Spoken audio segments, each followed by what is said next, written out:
Assalamu aleyküm yurttaşlar, kadırlı abunəçilər, sağmıslar, amanmıslar.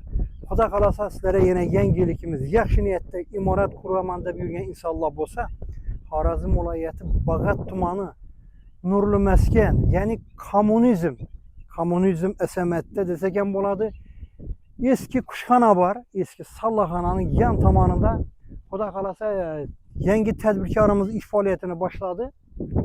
Pena blok, beton zabor dedi. Xuda qalasa pena blok hazır ki, keyin qaza blokla çıxaramız. Keyin beton zaborlar çıraylı görüp turgan yaxıraqa keyin gəlir. Mana şu görüp turganınız deyin. Xuda qalasa çıraylı beton zaborlar yola koyatırmız. Tez günlərdə mana şu tilpor rakam bilan tilporlaşıb gələ verəsizlər. Hazır pena blok, yəni gipsa blok var bir də. Hazır xuda qalasa 1000-2000 dana bir də çıxdı. Bemalal gelip görüp sıfatını üzeriniz baka verip xarid qıla verəsizlər. Olmasa birgəlikdə iş cərəyanını, yəni çıxan piyano blokları sizlərə göstərmə.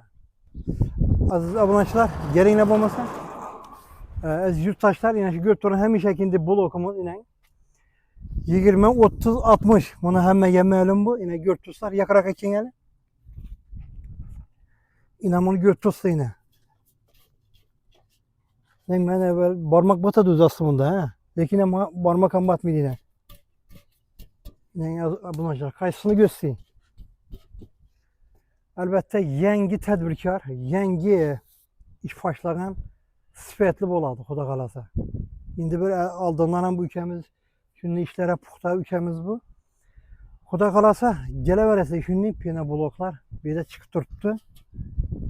Yine görüntü sıfatına özeniz gelip görüp baka bara verəsə ekranda telefon rakam koyamız.